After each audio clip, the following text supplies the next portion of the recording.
Hola Masters, mi nombre es José Pedro Cornejo y soy filósofo y hoy te traigo un capítulo muy especial. Y es que este no es el típico capítulo en el que estamos explicando ciertas ideas a través de un argumento, sino que es más parecido como a los que hacíamos al principio, un diálogo. ¿Y por qué? Y es que se trata de una entrevista. Así es, y es que hace poco fui entrevistado por la conocida actriz y comunicadora Catalina Olcay. Y tuvimos una entrevista realmente muy entretenida, muy interesante, que quiero compartir con ustedes. Así que en primer lugar quiero agradecer a Catalina y a todo su equipo de Radio Z y del programa Catarsis por haberme permitido compartir este contenido con todos ustedes. Esta entrevista es interesante porque en ella vas a poder conocer un poquito más de mí también como persona y de cuál es el proyecto, cuáles son las ideas que hay detrás de esto, del fuego de Prometeo. Y además, por supuesto, cuáles son las opiniones que, por ejemplo, tengo yo en este momento, en esta contingencia política que está viviendo nuestro país. Así que, no lo esperemos más y ¡adelante, Prometeo!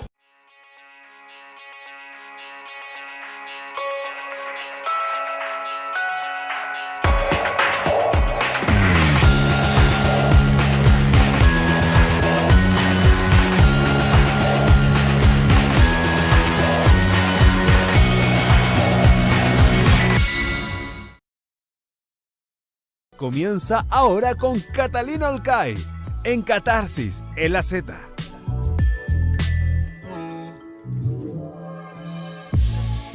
Hola, hola, hola chiquillos, ¿cómo están? Sean todos muy bienvenidos. Por supuesto, estamos aquí en Catarsis, en radiozeta.cl.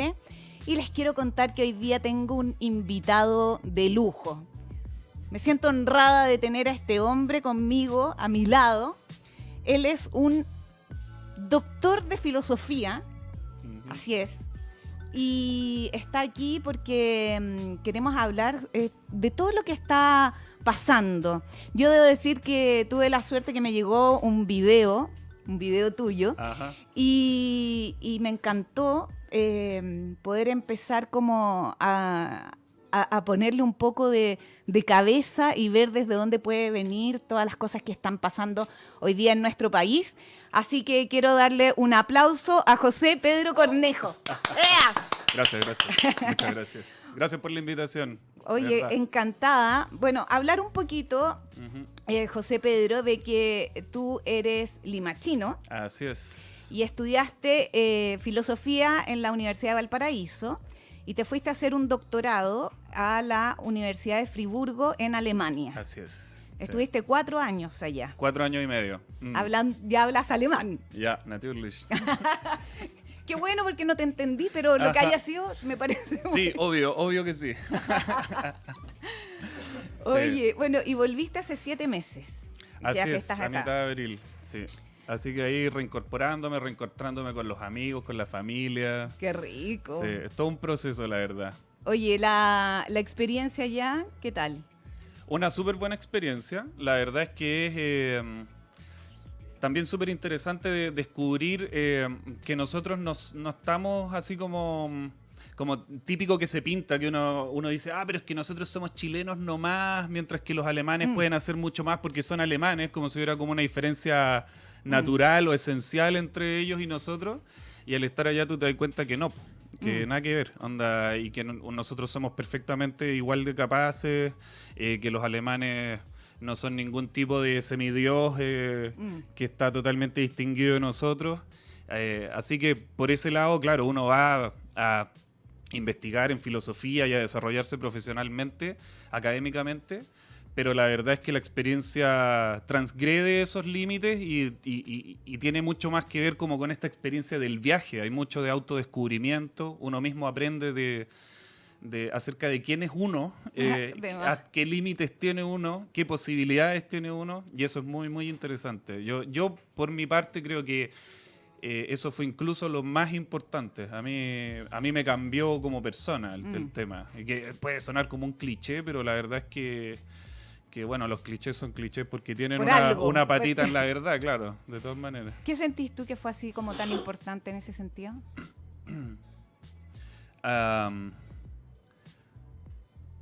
O sea, por ejemplo, a mí me pasó una cosa súper parecida como a lo que habla Mariátegui también acerca de su experiencia en Europa. Mariátegui es un pensador peruano muy importante para la tradición marxista.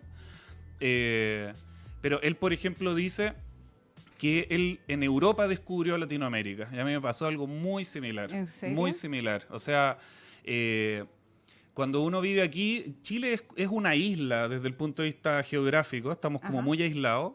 Y cuando uno llega a Europa, uno se da cuenta de que esas como diferencias que a uno le plantean acá, de que nosotros somos como los europeos de Latinoamérica y ese tipo de cuestiones, tú allá, al estar con los latinoamericanos y al estar con los europeos, te das cuenta que tú de europeo no tenés nada. ¿Ya?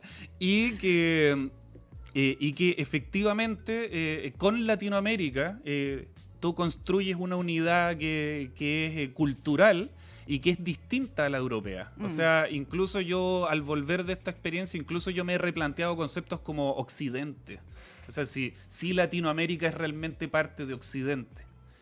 ¿Cachai? Sí, o sea, yo creo que de verdad, de una u otra forma, queremos convencernos de que sí, de que somos occidentales y europeos y toda la onda, pero a fin de cuentas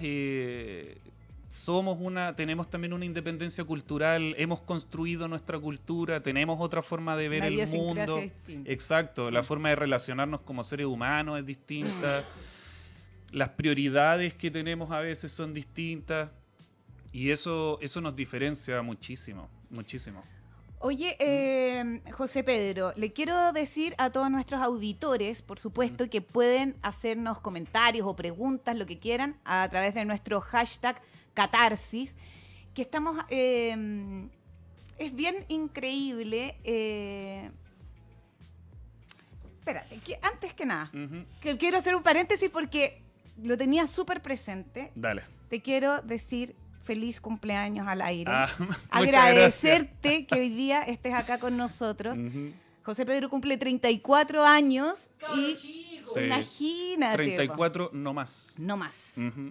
Oye, y bueno, y me parece tan interesante, estuvimos conversando ahora hace un rato, primero, cuéntame un poco, ¿cómo llegaste a interesarte por la filosofía? A ver, la filosofía a mí siempre me interesó desde el colegio, pero yo en el colegio la veía más bien como una cuestión súper interesante, pero a la cual yo no me dedicaría. ¿Ya?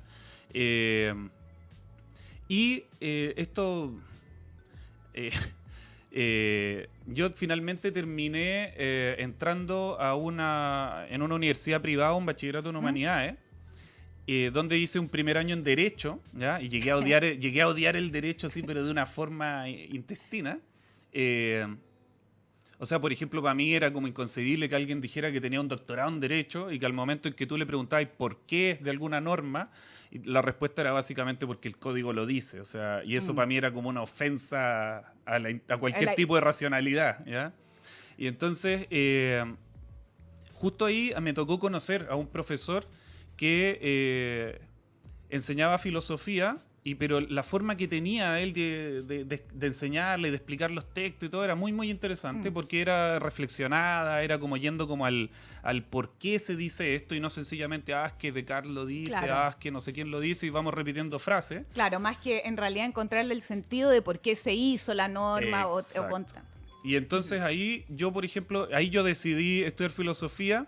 Yo con los años me lo he ido planteando de la siguiente forma. Es como que yo quería aprender a hacer bien algo que yo terminaba haciendo siempre, ¿ya? Y esto que yo terminaba haciendo siempre era de una u otra forma buscar el fundamento de las cosas. O sea, el porqué o el sentido de las cosas que yo percibía o de las cosas que yo aprendía, etc. Y eso es... Si es que uno esa actividad la tradujera en una disciplina intelectual, eso es filosofía.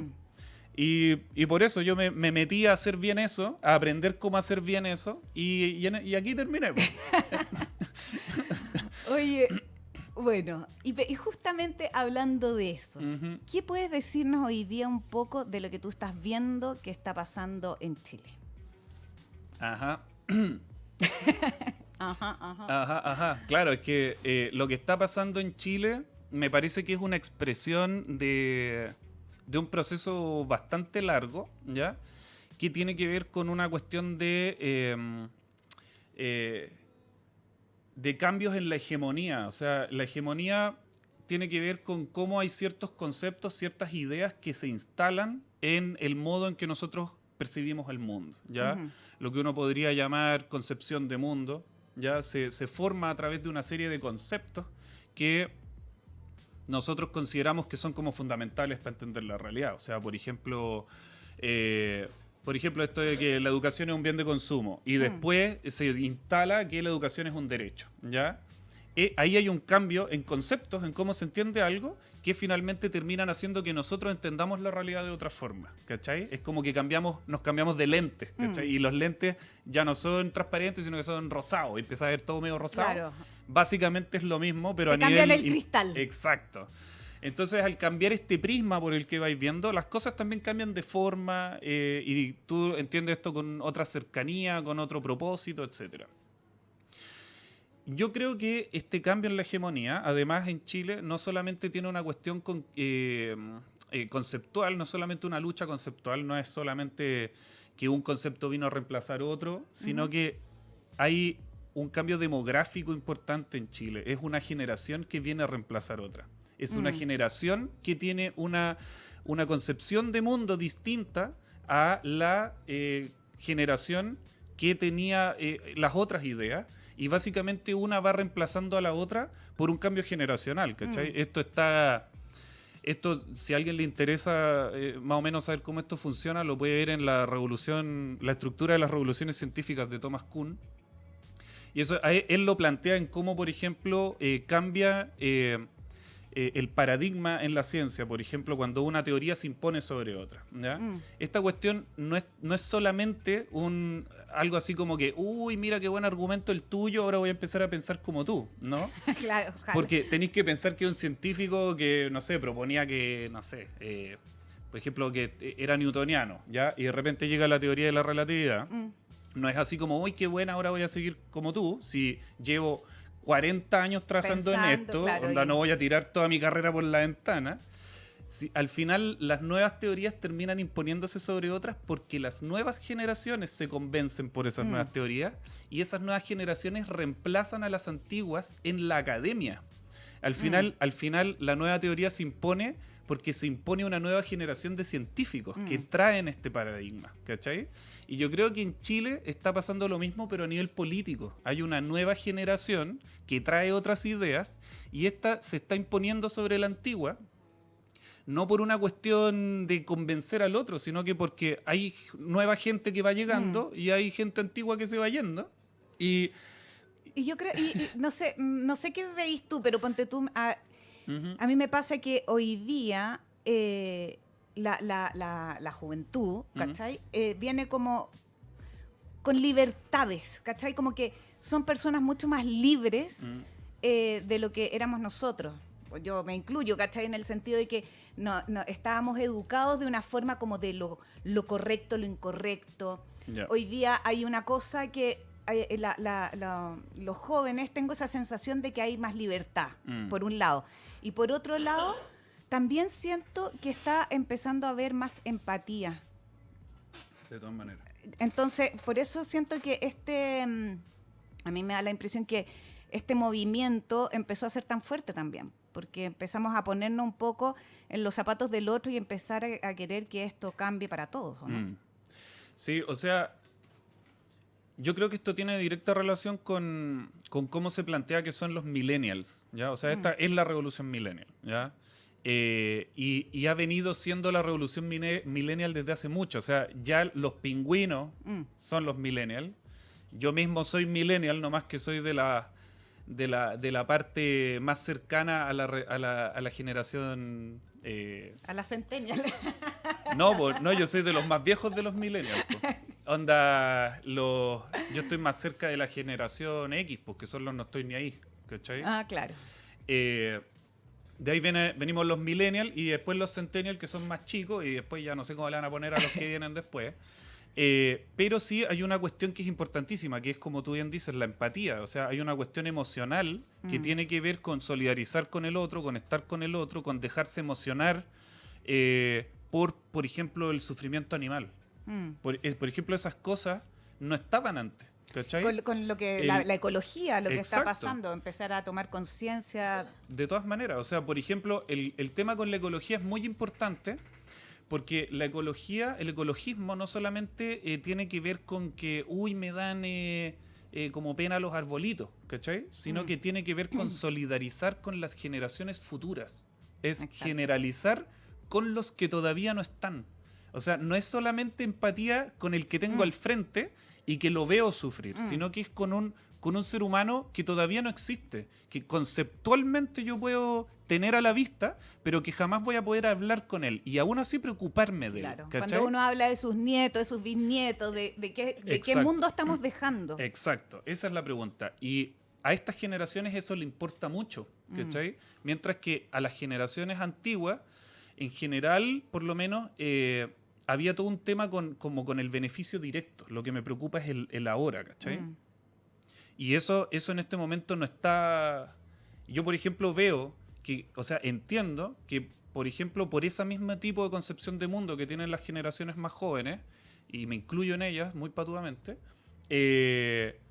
por ejemplo, ya no funciona la política de los bonos, ¿cachai? Y yo creo que eso tiene que ver con que, por ejemplo, a estas nuevas generaciones no le interesa solo el beneficio directo, sino que le interesa el contexto, le interesa, por ejemplo, el sentido. O sea, es a través de qué tipo de modelo me están dando el bono, de dónde está saliendo esta plata, para qué se está usando la plata, con qué sentido me están dando la plata, ¿me quieren utilizar o ese tipo de cosas?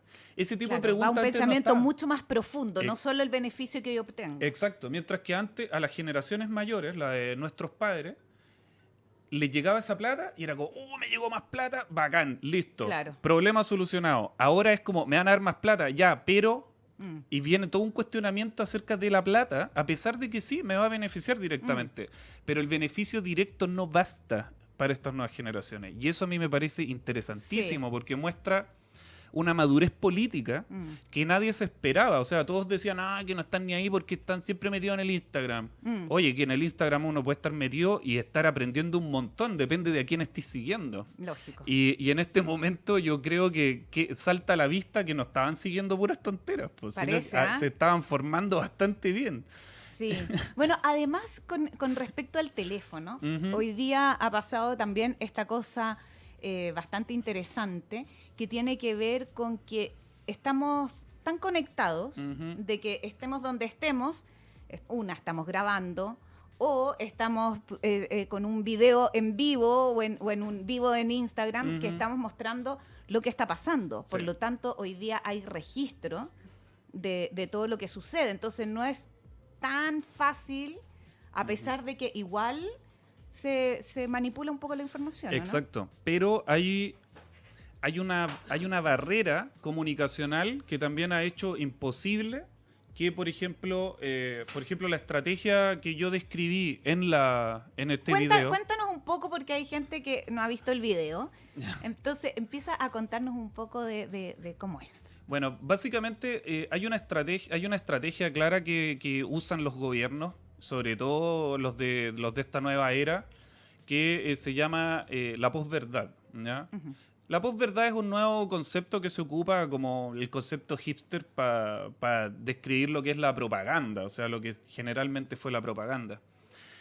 Y esto consiste básicamente en generar, a través de actos de habla, generar ciertas realidades. Por ejemplo, si yo repito y repito y repito, por ejemplo, que la gente tiene miedo porque están los portonazos, una y otra vez y que todos quieren asaltar, ¿no? Puede que tú nunca hayas visto un portonazo en la vida, pero de todas formas vayas a salir de tu casa rezando porque no te hagan un portonazo, ¿cachai? Y no va a faltar el que va a salir a comprarse una pistola porque tiene que defenderse, a pesar de que nunca... Has estado en una... Exacto. Y por ejemplo, en ese momento los datos mostraban que Chile tenía índices de criminalidad bajísimos y la gente, sin embargo, creía que andaban los ladrones así como escondidos detrás de los árboles, ¿cachai? Y eso se... Generar miedo. Exacto. Y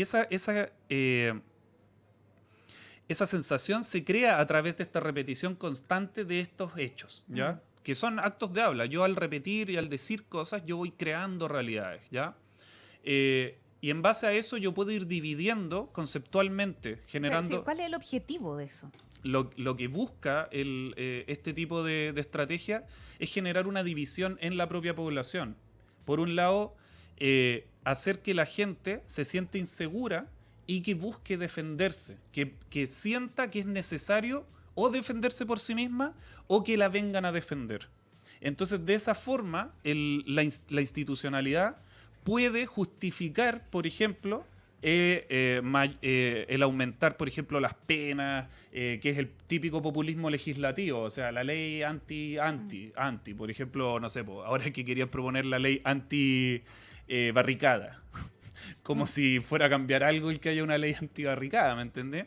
Pero ese populismo legislativo es típico y ese tipo de cosas se justifican a través de esto. O sea, si yo quiero, por ejemplo, fortalecer la fuerza policial, lo que necesito es hacer que la gente sienta que es necesario hacerlo. Y para eso necesito que la gente se sienta insegura, que necesiten conceptualmente que alguien los venga a salvar, ¿ya? Y básicamente para eso sirve esta cuestión. Y por otro lado, hacer que la gente entre en conflicto entre sí misma y por lo tanto que se debilite el movimiento social porque se resquebraja de forma interna.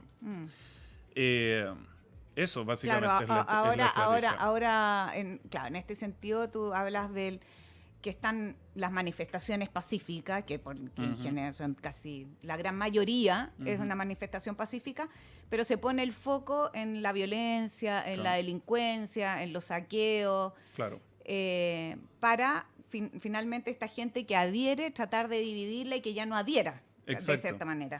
Exacto, y esto se dio sobre todo en los primeros días, cuando estábamos, por ejemplo, en toque de queda. Era muy recurrente que se hablara no del movimiento social, era como que no había movimiento social, sino que era una especie como de estallido de delincuencia, ¿ya? La delincuencia, y se hablaba de que, por ejemplo, habían personas que querían destruir todo a su paso, y ese tipo de expresiones que son, yo considero absurdas, o sea...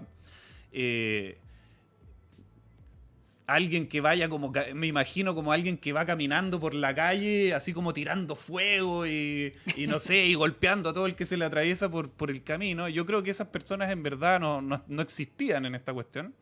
Pero lo que se intenta es generar esta realidad de que en la calle no hay gente que está peleando por dignidad y que de verdad tiene un montón de problemas sociales y se sienten desprotegidos, abusados y que lo único que quieren es vivir mejor como querría cualquier persona, sino que en verdad lo que hay es un montón de delincuentes que lo que quieren es hacer arder el mundo, ¿cachai? Y eso es básicamente una forma de generar una realidad, ¿ya? Y entonces, si uno lo que dice es que, mira, el centro de Santiago tiene una invasión de delincuentes que lo que quieren es quemarlo todo, entonces, ¿cómo no voy a justificar el ir y tirarle a los militares, a la policía, gasearlos, balearlos, incluso algunos matarlos?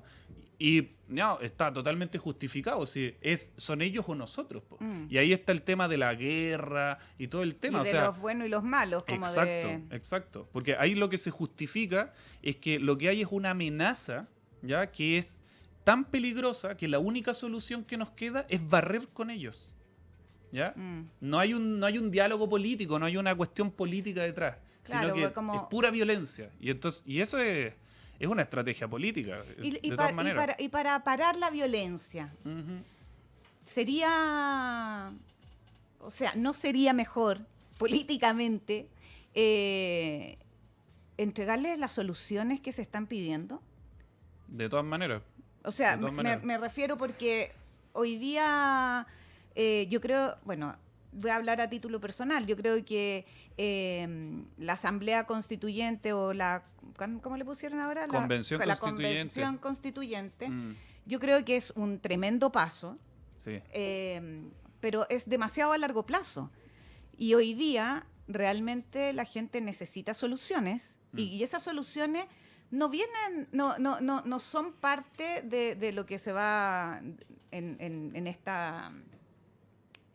convención constituyente, sino que son leyes que se pueden cambiar y se pueden cambiar ahora ya.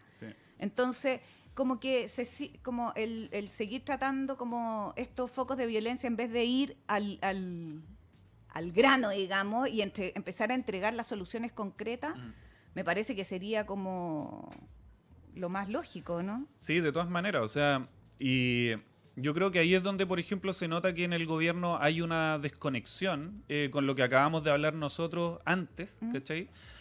Porque en la mayoría de las leyes sociales que están tirando este PAC social, o no sé cómo le pusieron, paquete de medidas, o agenda, no me acuerdo cómo era, pero básicamente lo que podríamos llamar agenda corta, o sea, las soluciones inmediatas que necesitamos, el gobierno las está planteando de nuevo como desde la tónica del bono. Así es como que, mira, te vamos a dar unas lucas más, ¿cachai? Y entonces beneficio directo, pero así como un poquito más y ya con eso te deberíais sentir tranquilo. Y de nuevo, la reacción de la gente fue, no, si no es esto lo que queremos son beneficios reales y tendiendo a lógicas también distintas, ¿cachai? Porque, claro, este modelo tiene lógicas que funcionaron durante mucho tiempo, pero que en este momento ya están totalmente desprestigiadas, ¿cachai? O sea, como por ejemplo, el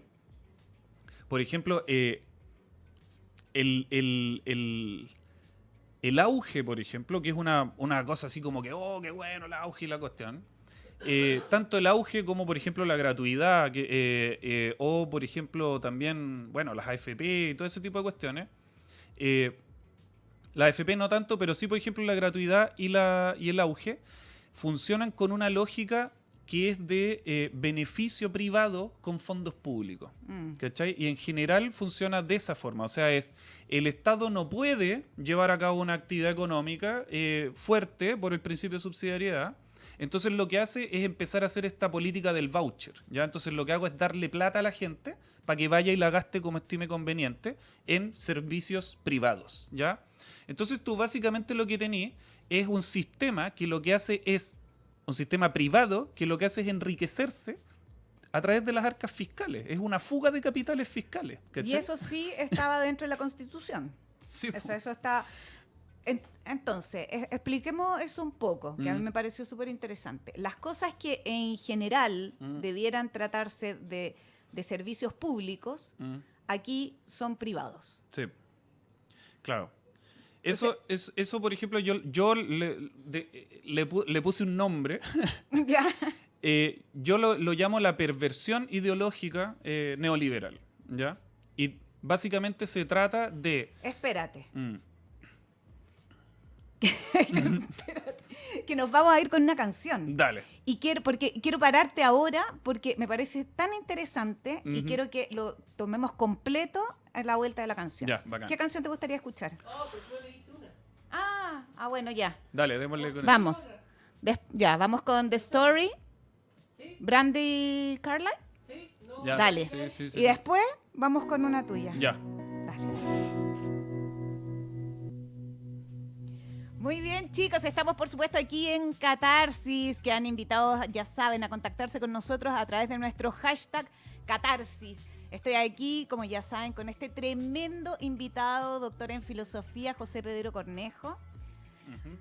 Te quiero contar que nos llegaron algunos mensajitos. Vamos a ver. Alicia Martínez dice, hola Catita, guapo tu invitado. Ya, te empezaron a piropear al tiro. Pinchaste. Catherine Punaro dice, escuchando un nuevo Catarsis, interesante invitado, también me llegó un video de él. Saludos. De ahí quiero que hablemos de tu página, del canal de YouTube. Tu canal de YouTube. Ajá. ¿Ya? El fuego de Prometeo. El fuego de Prometeo.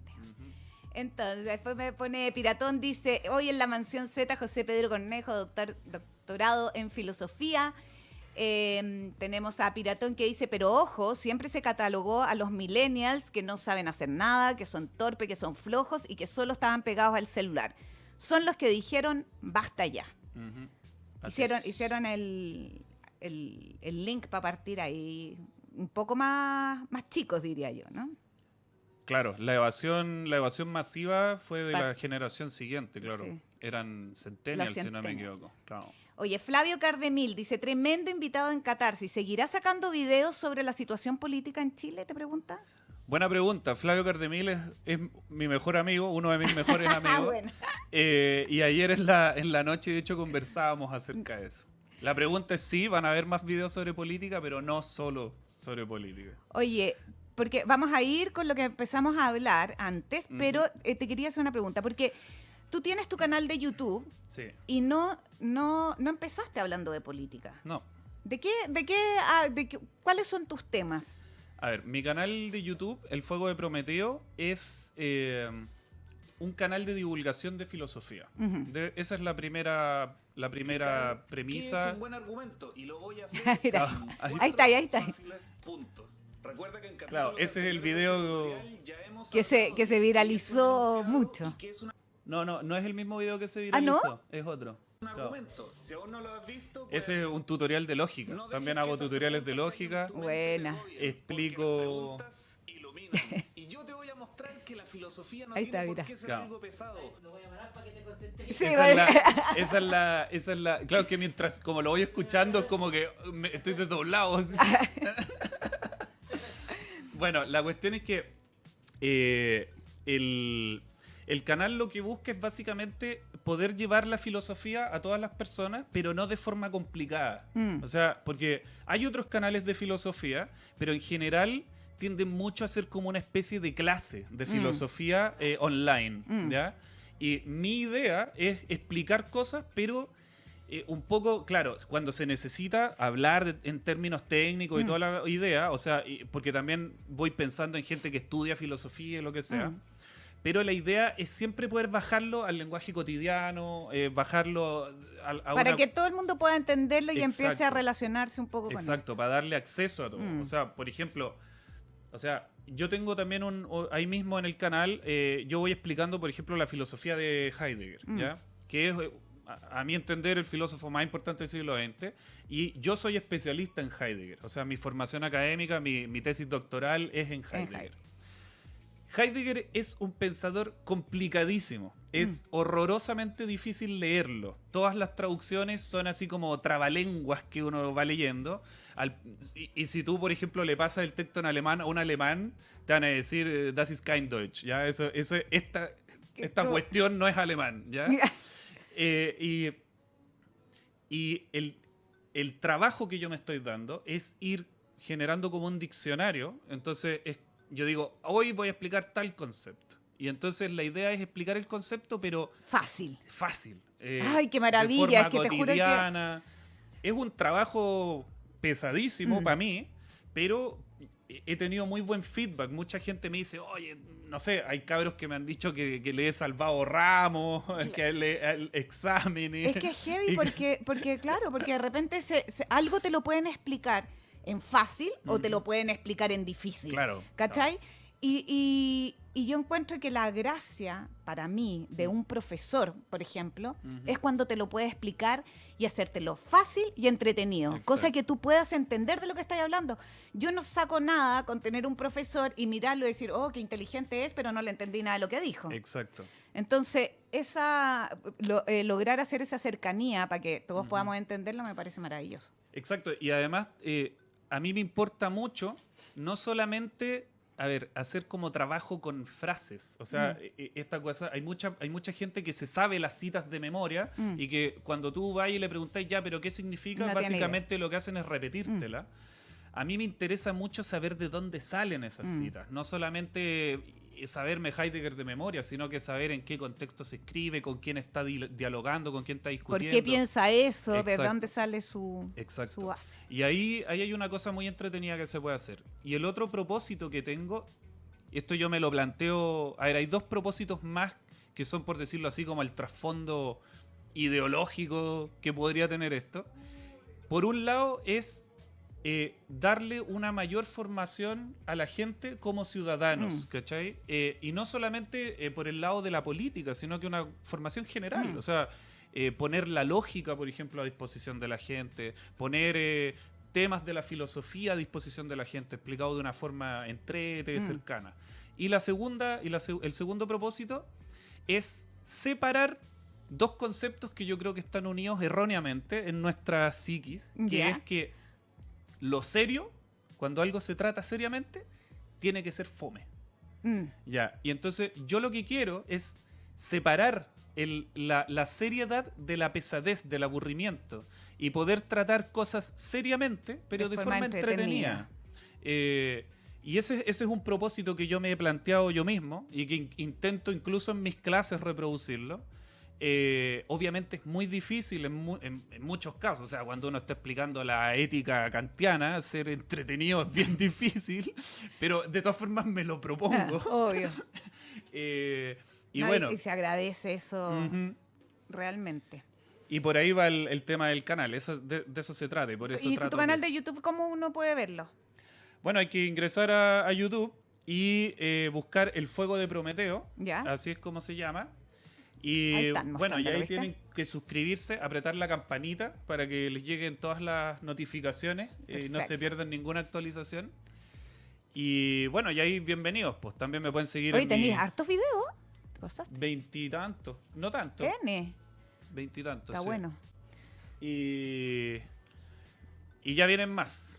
Ya va a salir uno, yo creo que, espero que sea como a fin de esta semana. Otro- Ya está grabado, estoy editando. Yo hago todo solo, esto es como el circo chamorro. ¡Qué seco! ¿Cachai? Entonces, ahí a ver qué va a salir. Muy bien. Va a ser sobre la libertad y el neoliberalismo. Buenísimo. De eso se va a tratar. Oye, retomemos. Retomemos. Ya, cuéntanos. Ahora sí. Habíamos quedado en la perversión, La perversión ideológica ideológica. del neoliberalismo. De hecho, este es como un spoiler del video que viene. Ya. Este es un spoiler. Aunque obviamente en el video se va a mezclar con otros temas, ¿ya? Pero hay un punto que es importante, que es esta perversión, que uno lo podría llamar también trastocamiento. A eso me refiero con perversión. Y se basa básicamente en que en el neoliberalismo, a ver, el neoliberalismo ideológicamente es muy peculiar porque es extremadamente liberal en lo económico, ¿ya? Pero generalmente los grupos que defienden el neoliberalismo de forma más radical también son extremadamente conservadores en lo moral, ¿ya? Mm. Y estas dos ideologías son contradictorias, ¿ya? O sea, es como ser neoliberal es como los nazis comunistas de los Simpsons, ¿cachai? Anda, los comunistas nazis, estos que pelea McBain, ¿eh? Es básicamente esto, o sea, si tú eres liberal, de hecho, ser conservador significa que tú observas, tú siempre estás cuidando de ideales que tú consideras supraindividuales, ¿ya? Y tradiciones, ¿ya? O sea, generalmente son personas que lo que quieren es respeto irrestricto a la religión, básicamente, y a la tradición, ¿ya? Mientras que el concepto liberal, de hecho, nace como un término peyorativo para referirse a las personas que no observan adecuadamente las tradiciones y la religión, básicamente. Y de hecho nació como un término peyorativo. Oh, estos liberales, así como que... Así, ¿ah? ¿ya? Y luego se transforma así como que la gente se lo toma en serio y se transforma en un ideario político, ¿ya? Es como que de repente ser millennial se transformara en una ideología y que hubiera empezado así como que, uy, los millennials, ¿ya? Así como para tratarlos de forma peyorativa y terminase siendo un ideario serio, ¿ya? Bueno, la cuestión es que esta ideología tiene un problema que es lo que trastoca el ámbito privado de la vida y el ámbito público. Lo que hace es tomar unos y cruzarlos y transforma en privado aquello que es público y transforma en público aquello que es privado. Me explico. Por favor. Temas públicos por excelencia, como por ejemplo la salud, la educación, las pensiones, incluso uno podría decir la vivienda, o sea, públicos son problemas que la sociedad, o sea, el conjunto de los individuos de una sociedad debería preocuparse en conjunto a través de la institución que los une a todos, que es el Estado. Eso queda relegado al ámbito privado, o sea, cada quien se Cada las uno se arregla rasca como con sus puede. propias uñas. Exacto. Claro, Y- si queréis tener salud buena, tenéis que pagar. Exacto. La educación, lo pagar. mismo.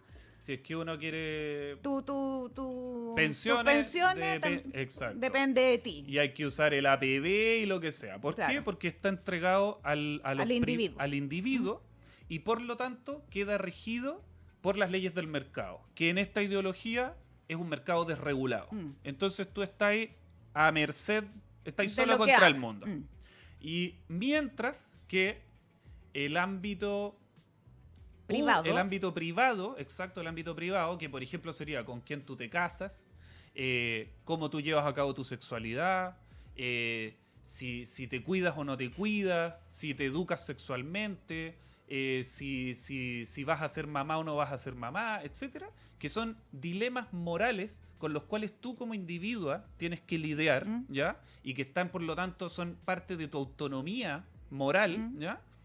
Eso no queda en el ámbito privado, sino que eso se transforma en discusión pública y queda normado por leyes del Estado. Y el Estado te dice con quién te puedes casar, el Estado te dice si te puedes educar sexualmente, el Estado te dice... Claro, si eres homosexual no te puedes casar. Exacto. O sea, ahora se buscó el acuerdo de unión civil, pero no te puedes casar. Exacto. No puedes tomar la decisión sobre el aborto, por ejemplo. Exacto. No. Y entonces ahí el problema es ese, que por un lado el ámbito privado, que es parte de la autonomía del ser humano, queda normado fuertemente por el Estado y lo público queda entregado a las leyes del mercado, ¿cachai? ¿Cómo pasó porque se eso? privatiza y eso se basa en este trastocamiento, ¿ya? Y por eso lo llamo la perversión ideológica del neoliberalismo. Que de hecho me parece es bastante perverso. O sea, y hemos visto que la gente considera que de ese tipo de ideas es que nacen los abusos, por ejemplo, los que estamos entregados en este momento. Sí, porque, bueno, por ejemplo, uno de los puntos que tiene que ver, sí, con la Constitución, pasa un poco a mano de esto. Claro. O sea, esto como que se pudo hacer en un principio, que sí está en la Constitución, que es el principio de subsidiariedad. El principio de subsidiariedad básicamente es uno de los principios del neoliberalismo y que en nuestra Constitución es norma, ¿ya?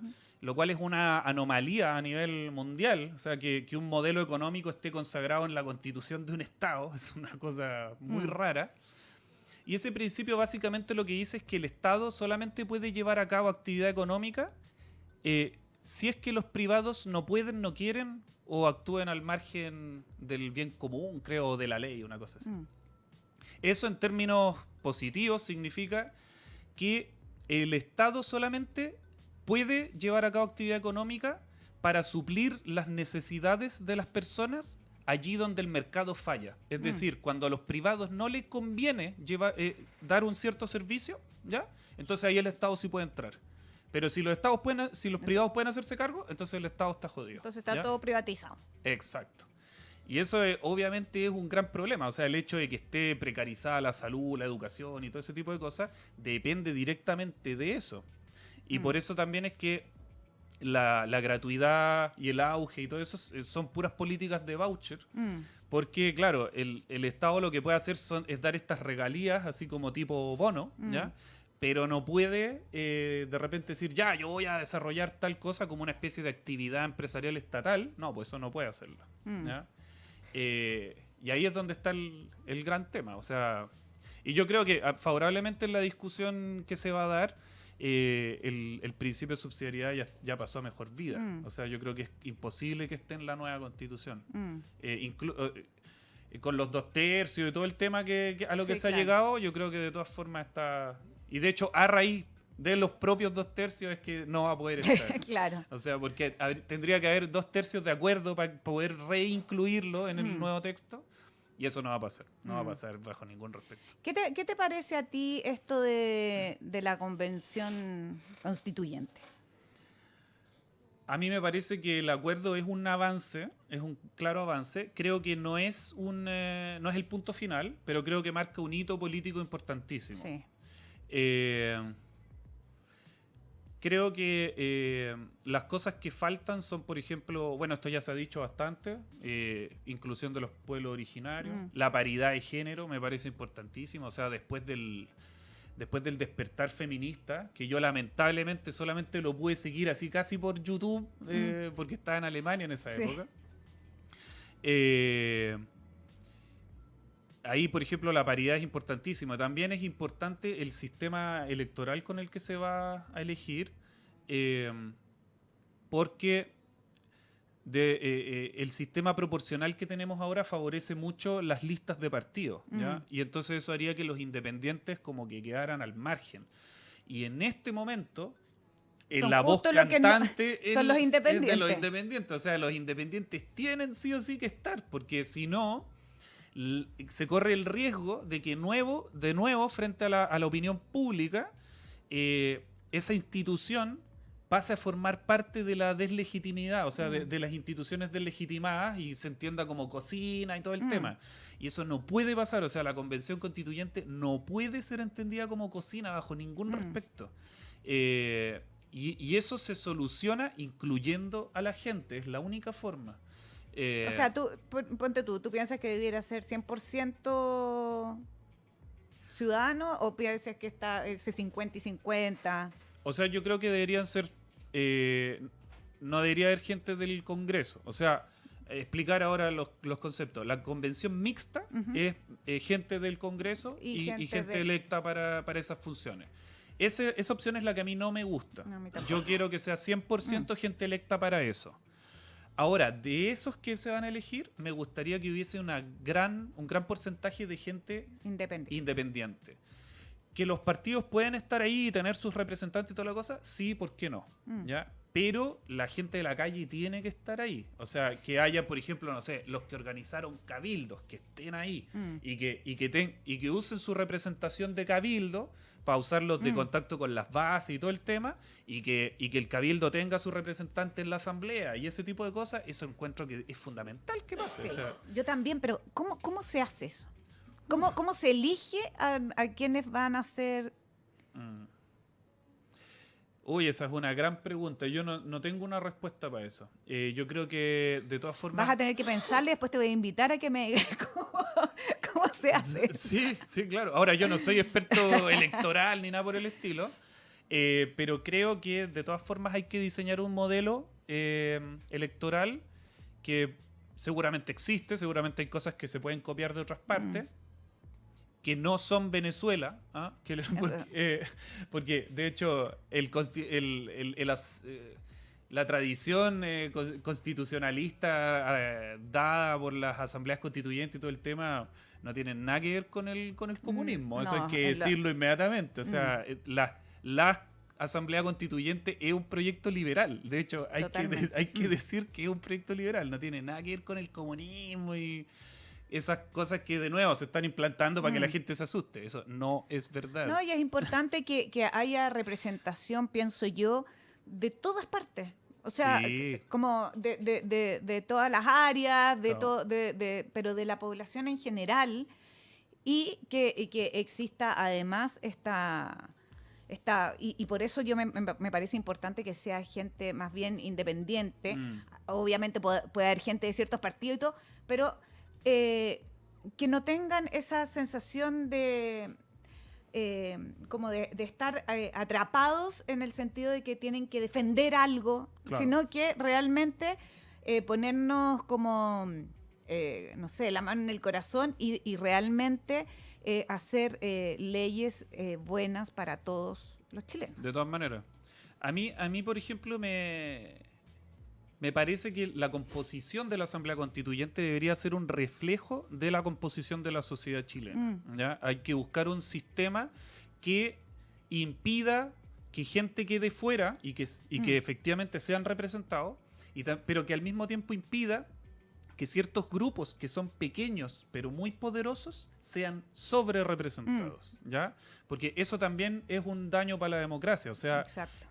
si hay no sé, por ejemplo, la clase empresarial, si son efectivamente el 1% de la población, que sean el 1% de la Asamblea Constituyente. Claro.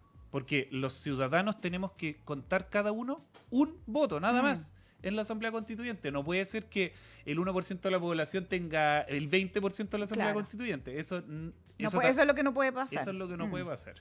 Y eso me parece que es muy importante que se pueda establecer a través de un correcto sistema de elección de los representantes. Eso básicamente. Y bueno, además también hay otra cosa que me parece que es importante que se corrija, que es el periodo de inhabilidad después de ejercer como representante. En este momento se está planteando que es 1 año. Yo creo que 1 año es un saludo a la bandera. Sí, no es nada. Tiene que ser por lo menos 1 o 2 periodos completos de diputado, por ejemplo. O sea, tiene que ser entre 5 y 9 años para que esas personas no tengan ningún tipo de interés externo a la elaboración de la Constitución. O sea, ellos tienen que tener dedicación exclusiva y sin propósitos que estén más allá de forma que no se vea instrumentalizado su trabajo en la Asamblea Constituyente. No pueden haber intereses. Exacto, que el único interés O sea, sea la Constitución. El interés común, no un interés personal bajo ninguna Exacto. circunstancia. Sin tipo de intereses egoístas. ¿Cachai? Lo que hay que sacar un poco esa cosa como de hacer negocio personal haciendo política país. ¿Ya? Eso tiene que quedar totalmente fuera.